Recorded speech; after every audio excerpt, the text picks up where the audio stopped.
Hey guys, welcome back to Project Corona, where we feature do-it-yourself videos on how to fix your car. And today we have a Chrysler Sebring 2010 to be specific, and we're having an issue here. Come and check it out.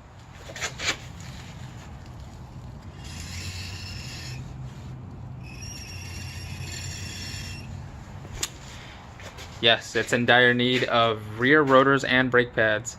So I'm going to quickly show you how to do it. I'm only going to do one side for this video, but it's the exact same thing for the other side. So let's check it out.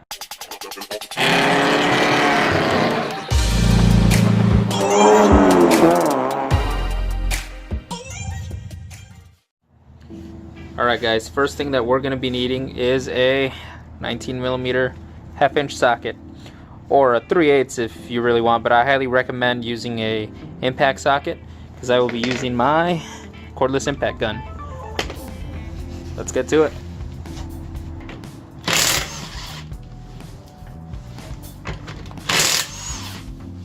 Just so you guys know, if you don't have an impact gun, you don't want to try to be loosening up these lug nuts with the car up in the air, or else what happens is as you're trying to spin it and loosen it, it's gonna start moving your tire.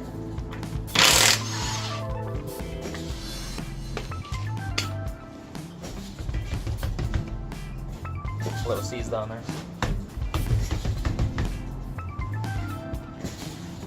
Little trick for that is thread a lug nut. A little more than a few threads in, and next thing to do is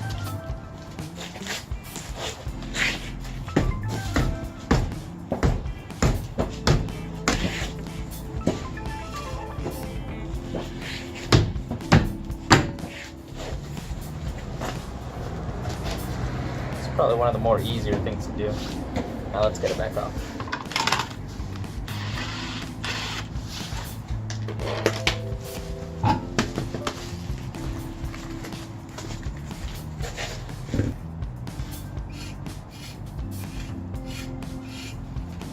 That doesn't sound very good.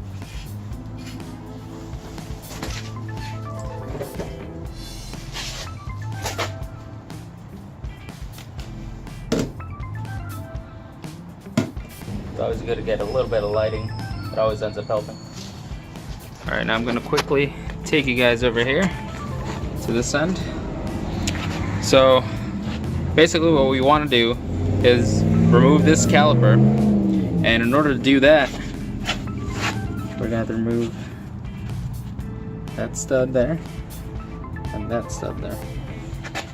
And then we're just going to pop this out and just kind of hang it over to the side, and that'll reveal the brake pads, and we'll go ahead and remove those. Alright guys, looks like it's going to be a 14mm. I personally have swivel sockets. That works great for getting in between, some tough spots. But you can just use any size 14mm to break these two studs loose. Let's go ahead and get to it. So the bottom one first.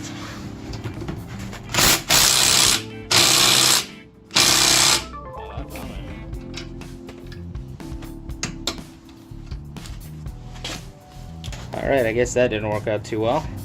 We're swapping to this. This is a swivel ratcheting wrench. 14mm. Figured we just needed a little bit of leverage here.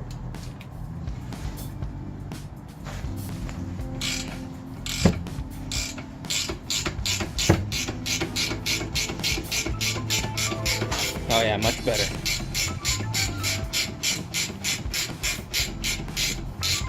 Always be careful for this boot here.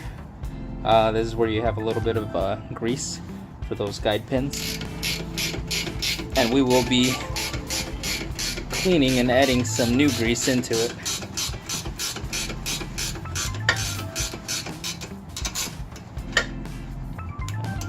Come on.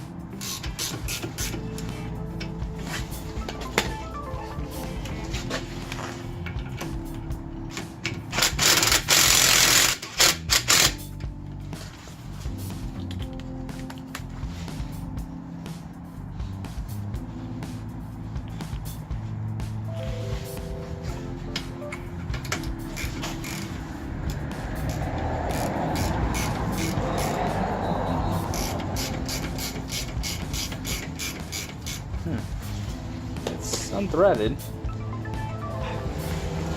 Just being a little stubborn.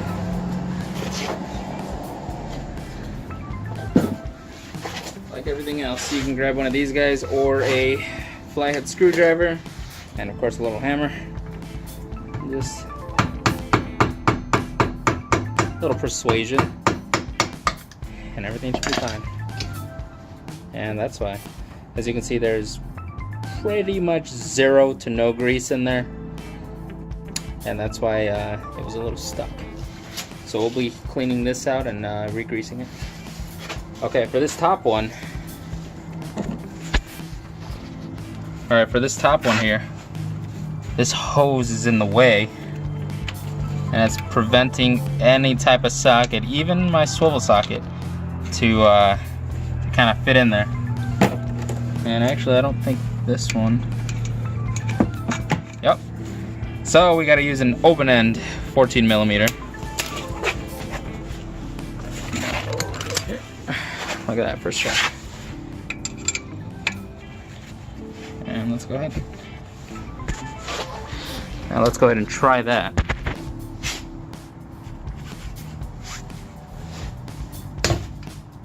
Ow. Let's see this. This one we gotta do manually, folks.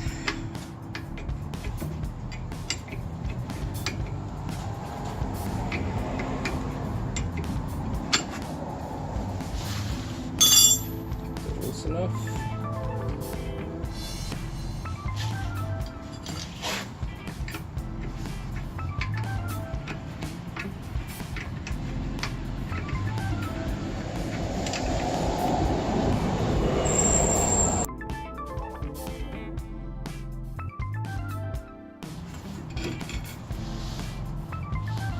And kind of move that out of the way. Alright, these brake pads here, they have a little metal clip that grab onto the outside of the caliper.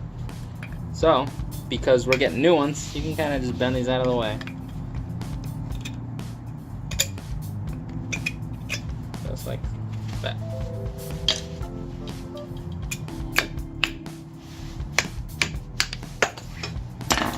Little love tap, we're good. So, there you go.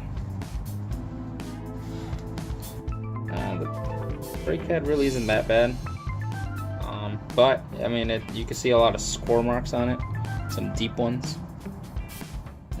I don't know how well it's being cut on the video, but put that to the side. Gotta get the one in the back.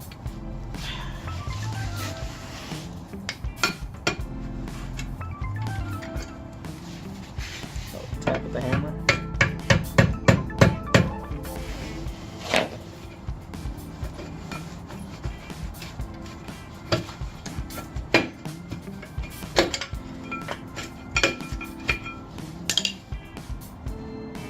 Okay.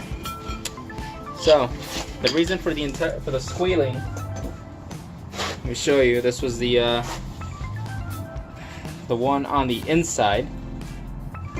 Okay. Now, at a quick glance, most people, if you're kind of checking through the peephole, you think, you know, oh, it's got a little bit of life left, you know. It's not too bad.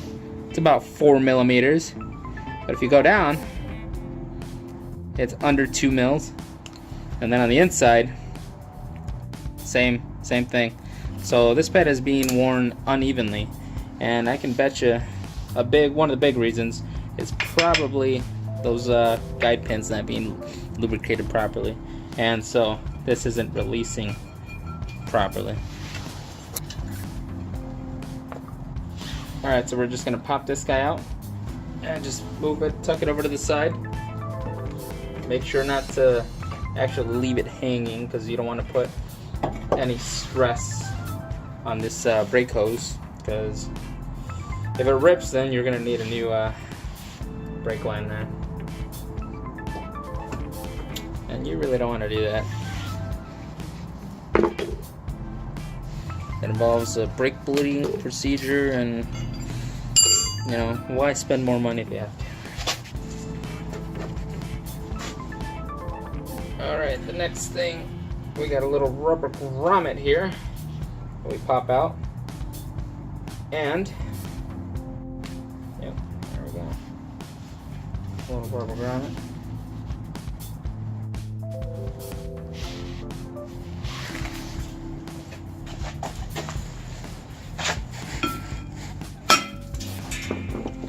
Little love tap.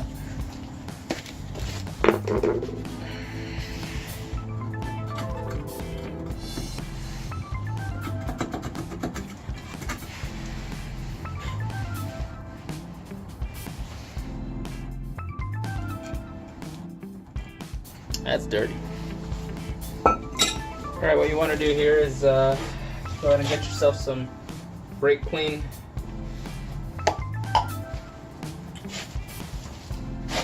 And generously apply. You want to clean all this out.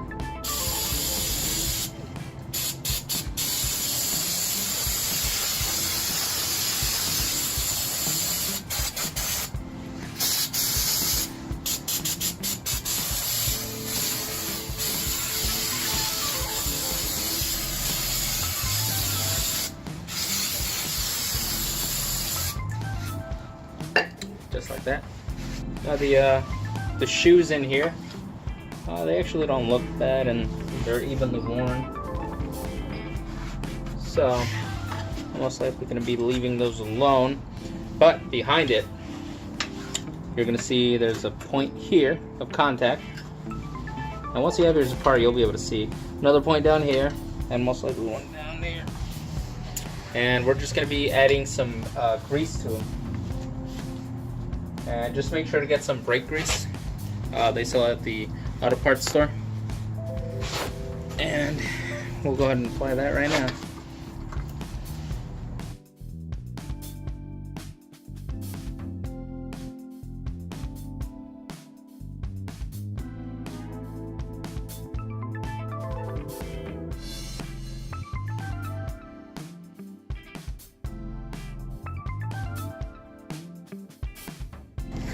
I'm going to show you what that looks like real quick. As you can see, it's kind of for contact points. One right there, another one right there. Alright, let's continue. Here's the quick view of the old rotor. As you can see, it has been chipping away. And it's just deeply grooved. This is just terrible. So I'm definitely glad that these are being replaced with some brand new ones.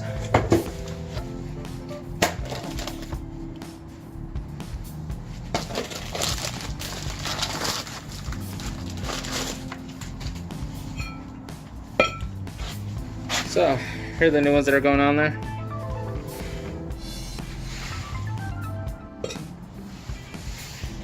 And then your next step is, well, just so you guys know, anytime you buy brand new rotors, for storage and shipping purposes, they come with some type of film.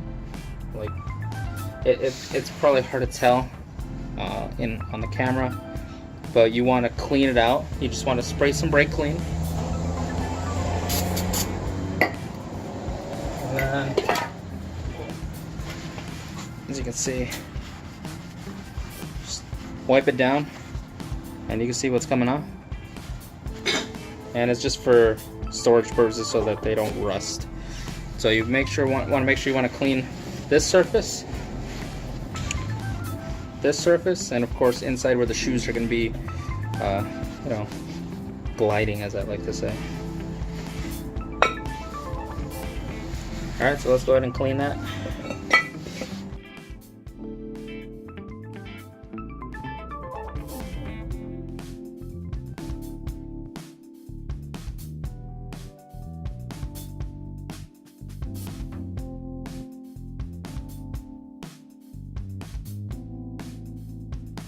There we go, we're ready to install. There's no particular way that this goes, you just kind of throw it on there. just like so. And then your next step is to clean. I'm gonna just use a little bit of brake clean, just a little brake cleaner. Just clean it up. A little bit of wipe down. See, this is how they're supposed to look. And now we're gonna add some grease.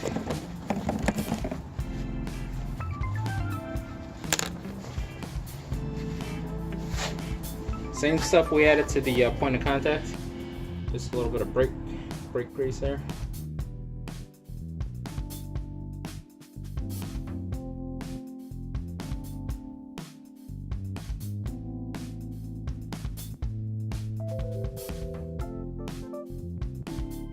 So there we are, and just take your finger right through there. Feels nice and cold.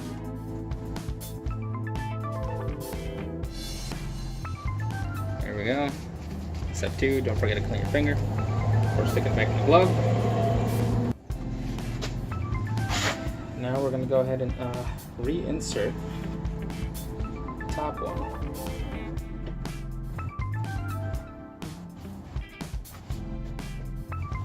Yeah, feels good. Sweet. Alright, now time to get the brake pads. I've honestly never seen brake pads individually wrapped. Maybe it's because I bought the gold edition, their 5-year warranty.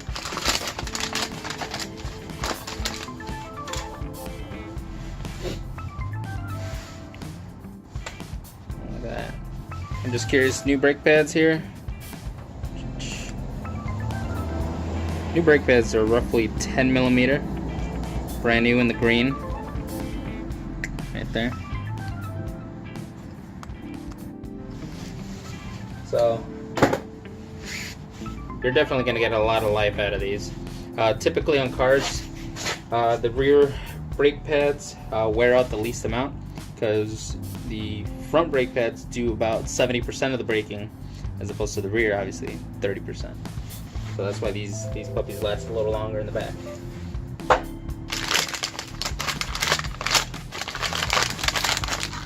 That's the one I was looking for. Alright guys, right before installing the brake pads, we are going to push this piston back in place just so that it's flush.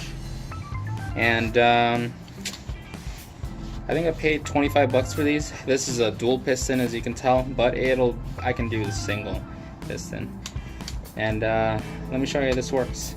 So this part goes on this end, and this is going to be pushing the piston in. So like so. And as you're pushing the piston in, you never want to push it fast. Just go ahead and slowly but surely push the piston in.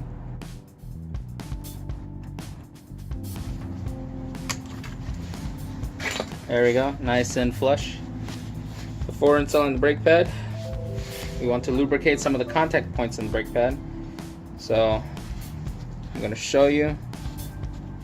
On this specific brake pad, you're going to want to lubricate those little raised bumps, just because that's where part of it's going to be sitting.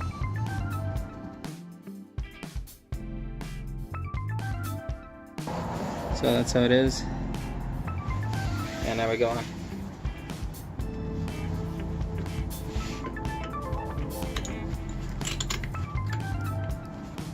You can see I lubricated the points where it's contacting.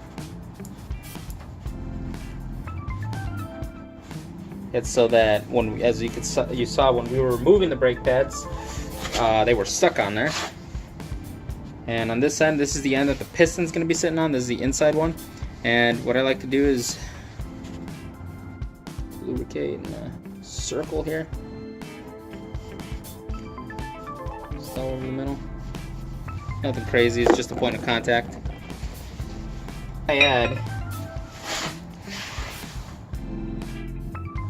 that there are some little slides here where this brake pad's gonna go into. And normally if you have a little wire brush, you're gonna want to clean it out. Let me show you real quick. Right there. But because this this brake kit didn't come with new ones, I just have no choice but to wire brush it. So I'll go ahead and do that real quick. And then you also want to add a little bit of lubricant to those slides after you clean them out. Alright, now we put this one in. So it follows the curvature of the brake rotor.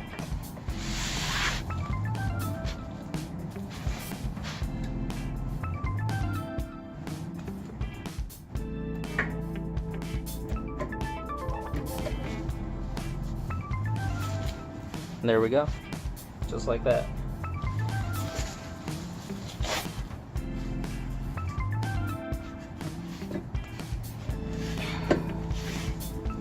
Slide right in. And this was the slide that was pretty bad. So we're gonna go ahead and wire brush that real quick. Best I could clean it out. Now we're just gonna lubricate it.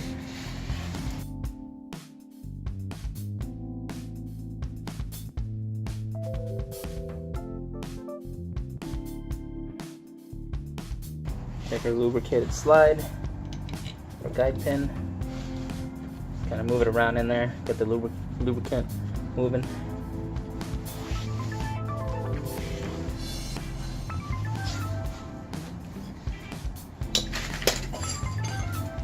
And I'm going to start off with our top one.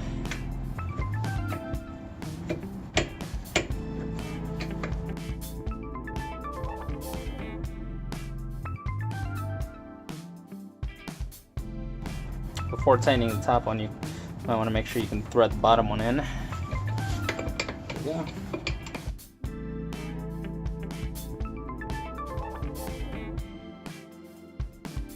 But I will be careful, make sure not to tear up that boot.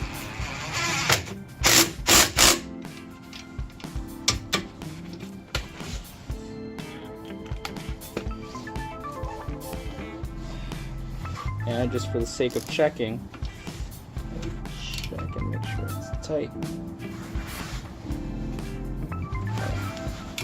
Nice and tight.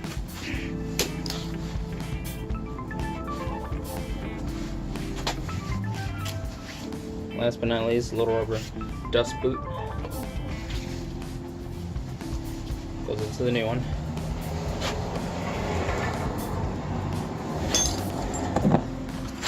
And basically the opposite just gets done. So don't forget to swap the dust boot from that one, from the old one to the new one. Make sure to, clean up the rotors with some brake clean.